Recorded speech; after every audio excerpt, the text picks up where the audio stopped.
Magandang araw, grade 9 students. Ngayon ay tatalakayin natin ang ikatlong aralin sa ikalawang markahan, ang interaksyon ng demand at supply. Sa mga nakaraang aralin, magkahiwalay nating tinalakay ang konsepto ng demand at ang konsepto ng supply. Bagamat natutunan natin na magkaiba ang relasyon nila sa presyo dahil ang demand ay inversely proportional sa presyo at ang supply ay directly proportional sa presyo, sa aralin na ito matututunan natin kung paano nagkakaroon ng ugnayan ang demand at supply. Ang ugnayan na tinutukoy ko ay maaari nating matalakay dito sa ekwilibryo sa pamilihan. Pansinin ang graph na nakikita natin sa ating screen. Makikita natin na ito ay merong 5 hanay or 5 column. Nandito ang punto na nakita na natin sa mga schedule ng demand at supply sa nakaarang aralin. Nandito ang quantity demand o QD, presyo or P, at QS or quantity supply. At meron tayong bago sa paningin na plus or minus na hanay or column. Naobserbahan din natin na kulang-kulang o merong mga parte na blanco dito sa hanay na ito. So katulad sa mga nakaraang aralin, ating aalamin muna ang demand at supply function para mapunan ang mga nawawalang bahagi ng talhanayan na ito. Pagkatapos ay tutuklasin natin ano ba ang plus or minus na yan. So kagaya sa aralin natin sa demand at aralin natin sa supply, una muna nating hahanapin ano ang demand at supply function. Kung walang ibinigay na demand at supply function sa isang problem, tayo mismo ang magsusolve nito. Paano natin malalaman kung sino ang Q1, Q2, P1 at P2? Simple lang, titingnan natin ang talahanayan o ang table.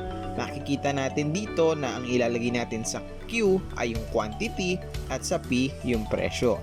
So sa demand function, natural na titingnan natin ay ang column ng QD. So Q1 ay 65 dahil siya yung naunang ibinigay at Q2 yung 56.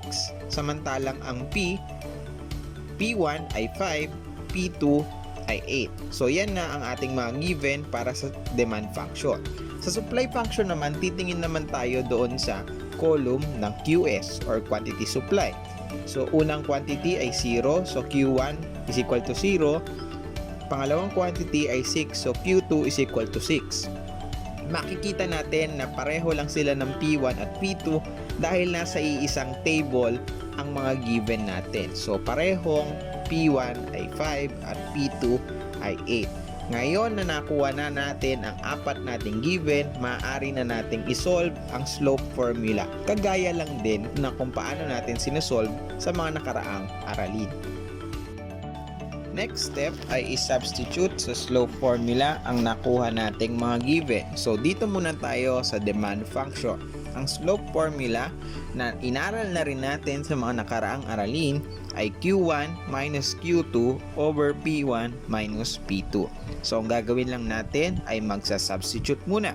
So 65 ang Q1, 56 ang Q2, 5 ang P1, 8 ang P2. So dahil na-substitute na natin, ang next step ay magsusubtract tayo. So 65 minus 56 ay 9 over 5 minus 8 is equal to negative 3. At ang final step sa slope formula ay i-divide. So 9 divided by negative 3 is equal to negative 3. So yan ang ating slope. So ngayon, punta tayo sa next step. So next step ay ituturing natin na unknown ang Q1 at P1. So hindi natin isa-substitute si Q1 at P1. Okay? I-cross multiply natin yung nakuha nating sagot dito sa Q1 minus 56 over P1 minus 8. Tandaan na ito pa rin yung formula kanina. Kaya lang itinuring natin bilang unknown ang Q at P. So cross multiply, makikita natin na ang whole number ay magiging imaginary na meron siyang denominator na 1 kasi whole number siya. So negative 3 times P1 minus 8. So ayun, nailagay na natin. And then 1, yung imaginary nga, times Q1 minus 56.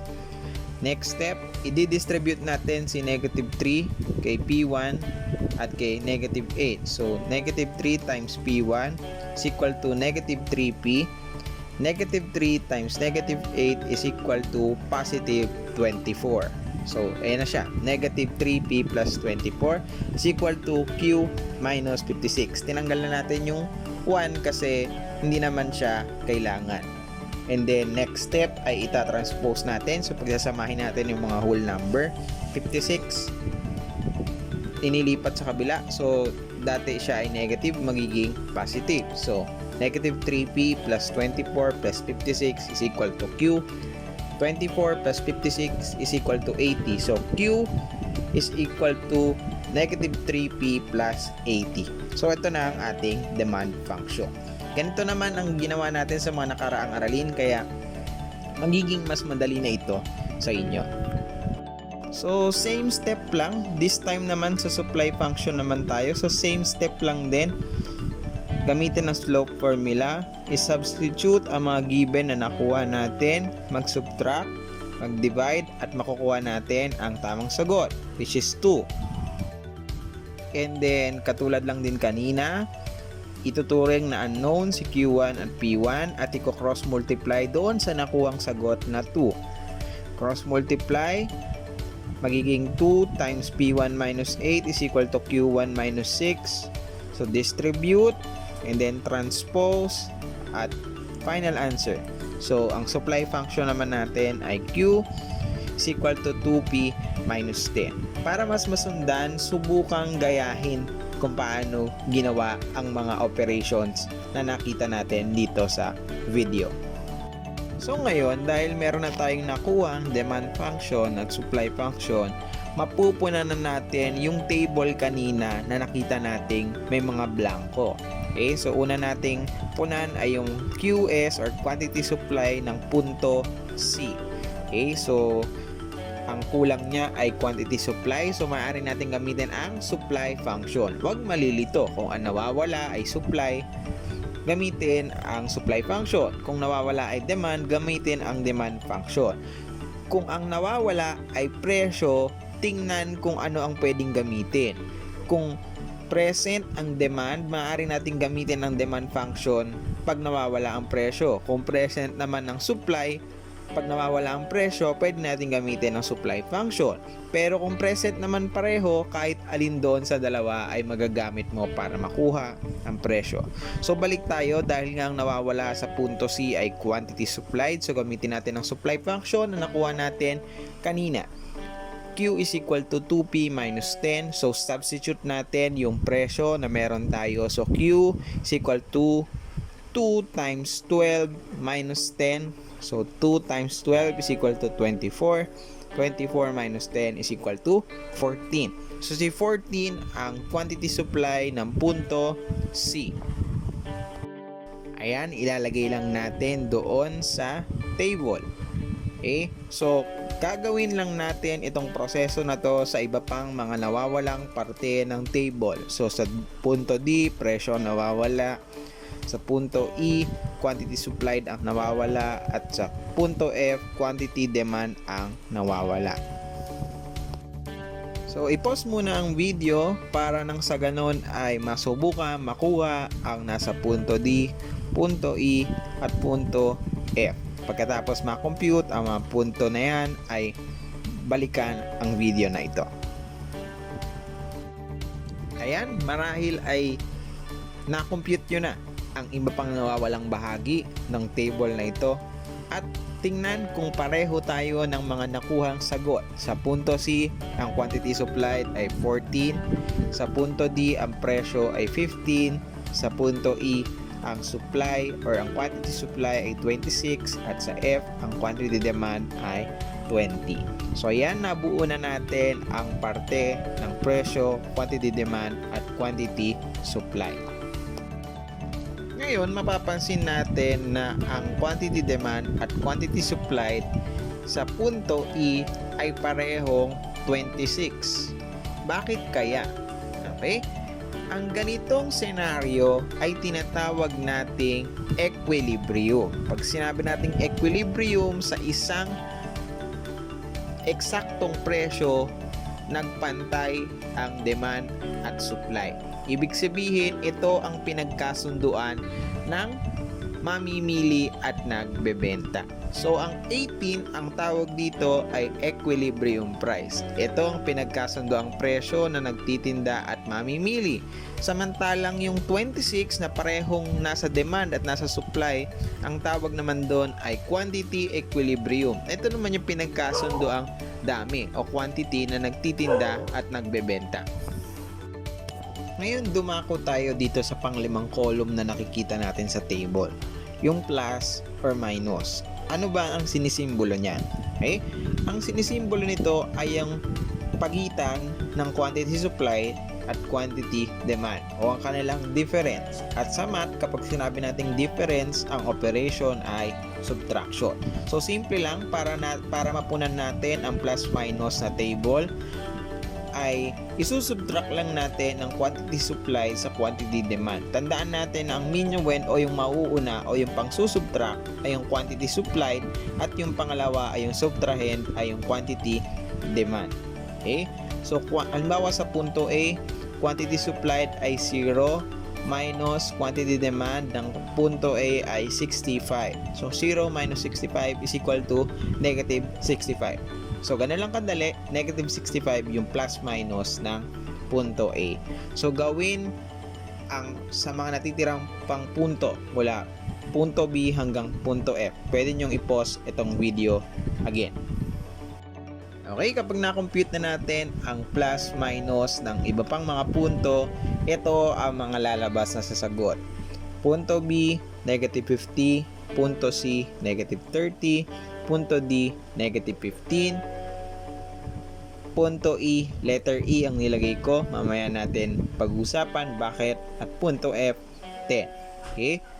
Simple lang ang ginawa natin. Sinubtract natin ang quantity supplied sa quantity demand. Ngayon, bakit E ang inilagay kong plus minus dito sa punto E? Hindi dahil punto E siya, kundi dahil yan ang equilibrium. Diba? Napag-usapan na natin kanina na ang equilibrium ay kung saan nagpantay ang quantity supplied at quantity demand. Dahil kapag minus natin si quantity supplied at quantity demand, ang lalabas lang dyan ay 0. Dahil yan ang equilibrium. Ibig sabihin, walang kulang, walang sobra. So, ang ilalagay natin dito ay letter E. Okay? Ngayon, ano ba ang significance kung ang sagot ay negative o ang sagot ay positive? Ano po ang epekto nito sa pamilihan? Yun ang ating susunod ay di-discuss. So, ang mga numero na yon na plus minus ay sumisimbolo sa shortage at surplus.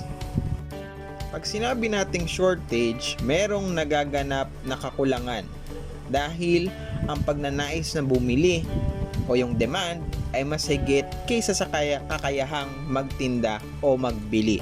Okay? Ibig sabihin, mas mataas ang demand sa supply. Kaya nagkakaroon ng shortage.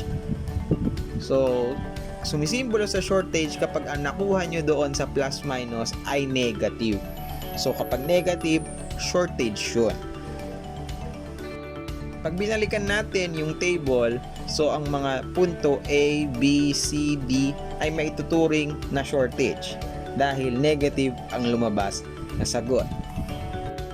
Isa sa mga negatibong effect ng shortage ay tinatawag nating black market. Pag sinabing black market, ito ay mga pamilihan kung saan nakapagtitinda ng may napakataas na presyo sapagkat bibili at bibili pa rin naman ng tao kahit ano pa man ang presyo niya. So karaniwang binibenta sa black market ay yung mga bagay na illegal. Pag illegal ang isang bagay, hindi ganoon karami ang napoproduce. So mababa ang supply, pero mataas ang demand. So kanina, pagka mataas ang demand pero mababa ang supply, shortage ang mangyayari. So nasasamantala ng mga black market yung kagustuhan ng ilang mga tao na bumili ng mga produkto na karaniwan ay illegal, katulad ng mga high-powered na barel, mga hayop na hindi naman dapat inaalagaan o binibili. Yan yung mga nandyan sa black market. Nasasamantala yung kagustuhan ng tao na yon. So ito yung isa sa mga negative effect na kaakibat ng pagkakaroon ng shortage. Sumunod ay ang surplus. So kabaligtaran ng shortage, ang surplus naman ay nagaganap kapag merong kalabisan sa kakayahang magtinda kaysa sa pagnanais na bumili. So mas mataas naman ang supply kaysa sa demand. So kapag ka surplus, positive ang sinisimbolo nung do sa plus minus. Kaya sa table natin kanina, ang surplus doon ay yung punto F dahil positive 10 yung sagot. So pag surplus, sobra or mas mataas ang supply which is 30 kaysa sa demand which is 20. Sa mga naobserbahan natin sa realidad, ang surplus ay nagmamanifest sa mga tindahan na nanggagaling yung mga produkto nila sa ibang bansa. Halimbawa, yan ay mga Japanese surplus, di ba? Mga surplus na mga gamit sa bahay, surplus ng teknolohiya. Sumosobra yung supply doon sa bansa nila, wala namang gaanong demand na doon dahil it's either pinaglumaan na or outdated na yung technology ng mga gamit na yon. At dito ibinabagsak sa atin sa Pilipinas yung ganoong mga produkto. So may surplus na yon sa Japan kaya inilipat nila dito. Sa panghalimbawa ng surplus ay yung kapag ka hindi natatransport ng mga magsasaka yung kanilang inaning mga gulay doon sa kanilang taniman papunta sa mga pamilihan. So nagkakaroon ng surplus na kamatis, minsan ibinebenta nila sa sobrang babang halaga or minsan ay namubulok. So yun yung surplus, mas mataas ang supply kaysa sa demand. Kaya ang pinaka-perfect scenario sa isang pamilihan ay magkaroon ng equilibrium o nagpantay ang demand at supply. At ang last step dito sa interaction ng demand at supply ay syempre ipakita sa graph or sa kurba. Katulad lang din sa mga nakaraang aralin, ang pinagkaiba lang magkasama na sa isang graph yung demand at supply. Yung supply curve at demand curve ay nasa isang graph. Okay? So first step ay i-graph ang demand. So tingnan ang presyo, tingnan ang demand. Okay? So x-axis quantity, y-axis presyo. Quantity horizontal, presyo vertical. Simple as that.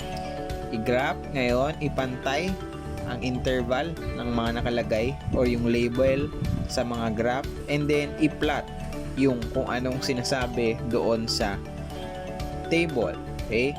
Punto A, pag ang quantity ay 65, ang presyo ay 5. So itatapat mo lang kung saan nararapat. Okay? So pagkatapos mo i-plot yung demand curve, isunod mo namang i-plot yung supply curve. Okay? Dahil nagkaroon tayo ng equilibrium which is yung punto E, magkakaroon ng point of intersection ang demand curve at supply curve or mag-intersect sila. Magkakaroon ng point kung saan sila magmi-meet. Lelabelan lang yon ng E dahil yon ang equilibrium. Ilalagay ang equilibrium price which is 18 at quantity equilibrium which is 26. Ilagay lang na para matukoy kung anong demand curve, ilagay lang ay D at supply curve ay S. So yun, nakagawa na tayo ng graph at doon natin mapapakita ng interaction ng demand at supply. Madali lang, di ba? Para mas mapalalim pa natin ang pag-aaral nitong interaksyon ng demand and supply, sanayin natin ang natutunan natin sa video na ito. Again, katulad kanina, meron tayong isang table na maraming kulang. Pero this time, hindi ko na ipahanap kung ano ang Q1, Q2, P1 at P2. Ibinigay ko na mismo ang demand function at supply function. So, ang gagawin nyo na lang ay punan lahat ng bahagi ng table na to mula sa mga nawawalang quantity demand, QD, presyo, or P, QS, or quantity supplied, at yung kanyang plus minus. Huwag kalimutan na ilagay ang E sa plus minus ng punto na nagpapakita ng equilibrium. Pagkatapos,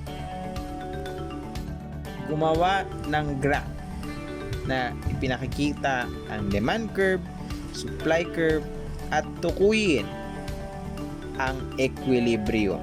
Ito ang ating pagsasanay para sa aralin na ito. Kung meron tayong tanong ay malaya naman kayong makapagtanong para klaruhin kung ano man ang hindi maintindihan dito sa video na ito. Kung gusto naman ay pwede ring panoorin ulit ang video kung sakaling may mga kaunting detalye lang na hindi klaro sa inyo dito sa ating aralin.